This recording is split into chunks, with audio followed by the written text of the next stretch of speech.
South ఇండియాలోనే అతి తక్కువ ధరలకే రత్నాలందించే ఏకైక సంస్థ 6JVR. నమస్తే, నా పేరు కృష్ణంరాజు వివిఆర్. ఆంధ్రప్రదేశ్ అసెంబ్లీ ఫలితాల పట్ల సర్వత్రా ఆసక్తి, ఉత్కంఠత నెలకొని ఉంది. అయితే ఈ ఫలితాలతో పాటు కుప్పం నియోజకవర్గంలో ఫలితం ఎలా ఉండబోతోంది అన్న అంశం ఆసక్తికరంగా మారింది. ఎందుకు కుప్పం గురించి అంతగా ఆలోచించాలి, అంత ఆసక్తి ఏమిటి అంటే, కుప్పం నియోజకవర్గంలో దాదాపు 35 సంవత్సరాలుగా చంద్రబాబు నాయుడు గారు శాసనసభ్యుడిగా ఉన్నారు. అక్కడే ఆయన 14 సంవత్సరాల పాటు ముఖ్యమంత్రిగా కూడా ఎన్నిక కావడానికి కుప్పం నియోజకవర్గం కారణమైంది.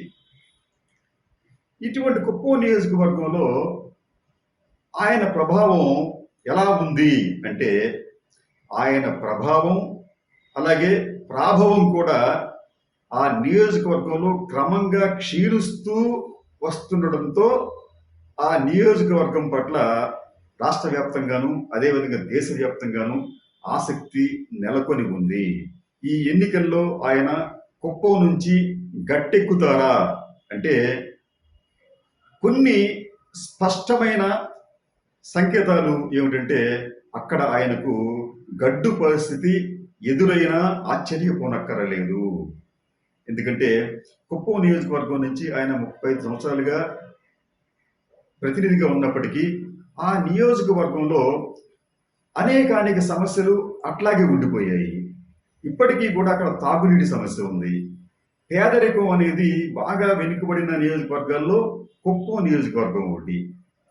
అక్కడ గతంలో చంద్రబాబు నాయుడు గారు ప్రచారం కోసం ఇజ్రాయెల్ టెక్నాలజీ అని చెప్పి వ్యవసాయ రంగంలో ప్రవేశపెట్టానని చెప్పి 100 కోట్ల రూపాయలు తగలేశారు. తర్వాత ఇంటింటికి పాడి ఆవులని చెప్పి ఇచ్చారు. అవి ఇప్పుడు ఎక్కడ కనిపించడం లేదు.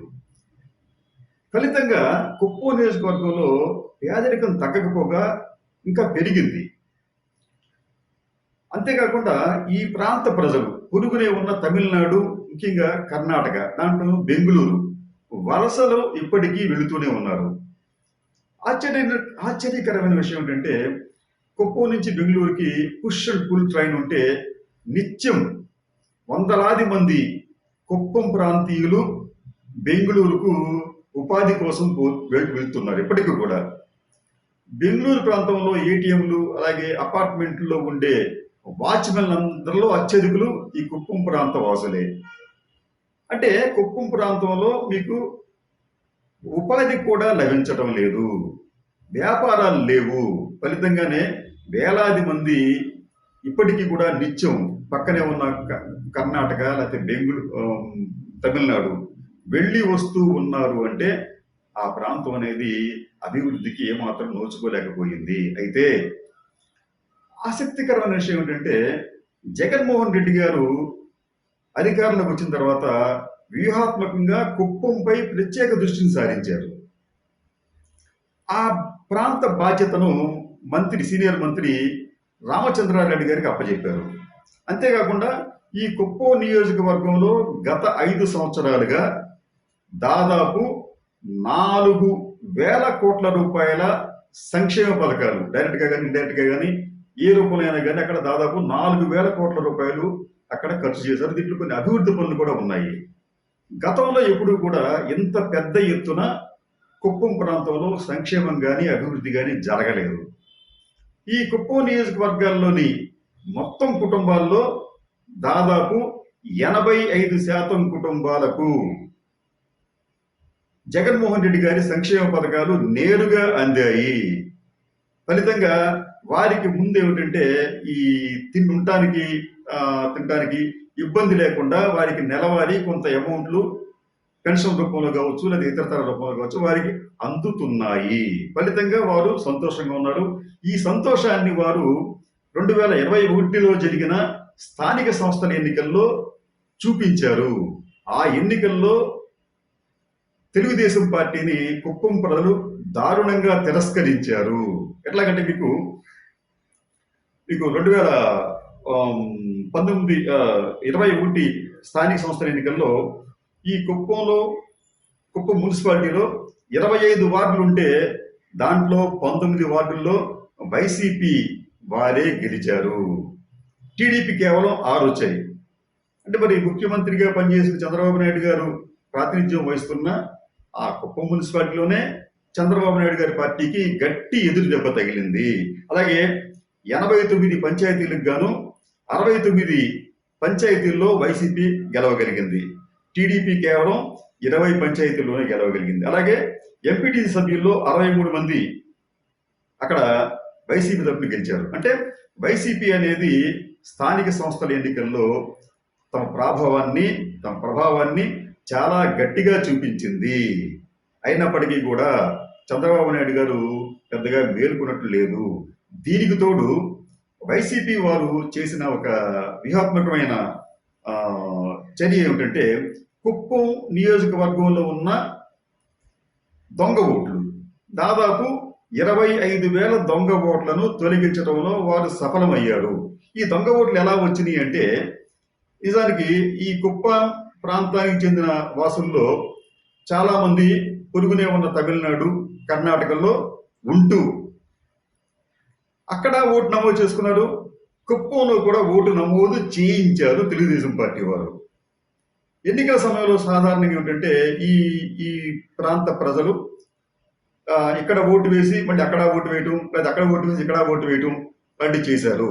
ఇవన్నీ కూడా వైసీపీ వారు సమర్థవంతంగా అరికట్టి దాదాపు 25,000 దొంగ ఓట్లను వారు జాబితా నుంచి తొలగించడంలో సఫలమయ్యారు. ఫలితంగానే మీకు స్థానిక సంస్థల ఎన్నికల్లో కూడా వైసీపీ ఘన విజయం సాధించింది. మరో విషయం ఏంటంటే, చంద్రబాబు నాయుడు గారికి సంబంధించి కూడా ఆయన ప్రభావం కూడా కుప్పంలో క్రమంగా తగ్గుతూ రావటం విశేషం. ఉదాహరణకు మీకు 1989లో ఆయనకు దాదాపు 65,687 ఓట్ల మెజారిటీ, అంటే 74.42% ఓట్ల మెజారిటీ ఆయనకి లభించింది. అది క్రమంగా తగ్గుతూ రావడం విశేషం. 2004కు వచ్చేటప్పటికి ఆ మెజారిటీ అంటే 65,000 నుంచి 59,558కి పడిపోయింది. ఓట్ల శాతానికి వచ్చేటప్పటికి 70% పడిపోయింది. 2009 ఎన్నికల నాటికి ఈ మెజారిటీ అంటే 59,000 నుంచి 46,066 ఓట్లకు పడిపోయింది. శాతం వచ్చేటప్పటికి 70 నుంచి 61.90% పడిపోయింది.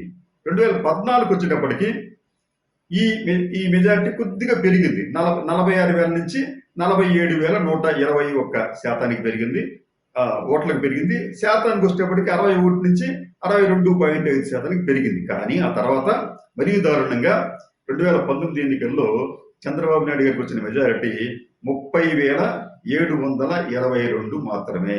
ఇది 55.18%.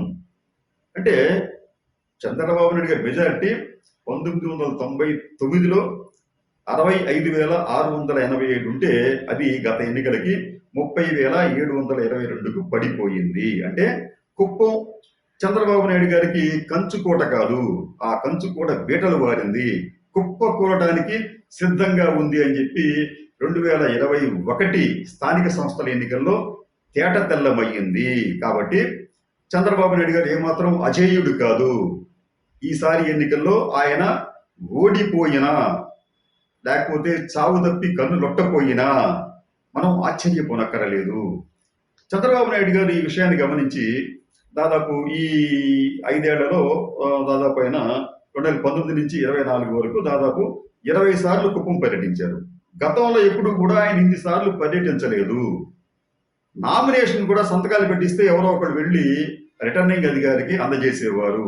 ఆ స్థాయి నుంచి చంద్రబాబు నాయుడు గారి రోజున కుప్పంలో పదే పర్యటిస్తున్నారు. అదే సమయంలో వైసీపీకి చెందిన ఈ పార్టీ వ్యవహారాలు చూస్తున్న ఈ రామచంద్రారెడ్డి గారు కుప్పం నియోజకవర్గాన్ని దాదాపు 100 సార్లు పర్యటించారు. ఆయన ఒక రకంగా చెప్పాలంటే కుప్పం నియోజకవర్గంలో ఏ ప్రాంతంలో ఎన్ని కుటుంబాలు ఉన్నాయి, ఏ సామాజిక వర్గం వారు ఉన్నారు అని ఆయన నిద్రలో లేపి అడిగినా చెప్పగలిగేంత స్థాయికి ఆయన చేరుకున్నారు. ఒక రకంగా చెప్పాలంటే రామచంద్రారెడ్డి గారు చంద్రబాబు నాయుడు గారికి ఒక కంట్లో నలుసుగా కాదు, ఒక రకంగా చెప్పాలంటే ఒక భయాన్ని కల్పించే ఆ, ఒక వ్యక్తిగా అక్కడ మారారు. మారటమే కాదు, చంద్రబాబు నాయుడు గారి కోటకు బీటలు బారేలా స్థానిక సంస్థల ఎన్నికల్లో దెబ్బ కొట్టారు. కాబట్టి మనం ఈ జూన్ 4వ తేదీన వచ్చే ఫలితాల్లో మనం ప్రధానంగా ఆ, ఆసక్తిగా చూడవలసిన నియోజకవర్గాల్లో కుప్పం నియోజకవర్గం అగ్రస్థానంలో ఉంటుంది. అక్కడ మనం ఇందాక అనుకున్నట్టు ఆశ్చర్యకరమైన ఫలితాలు వచ్చినా మనం ఆశ్చర్యపోనక్కర్లేదు. ఇందాక అనుకున్నట్టు మనం అక్కడ చంద్రబాబు నాయుడు గారికి ఓటమి ఎదురైనా ఆశ్చర్యపోనక్కర్లేదు, లేకపోతే చావు తప్పి కన్నులొట్టబోయినట్లుగా అతి తక్కువ మెజారిటీతో ఆయన గట్టెక్కినా మనం ఆశ్చర్యపోనక్కర్లేదు. ఏది ఏమైనప్పటికీ కూడా రాష్ట్ర వ్యాప్తంగా ఈ నియోజకవర్గం ఒక ఆసక్తిని రేకెత్తించిందనడంలో సందేహం లేదు. నమస్తే.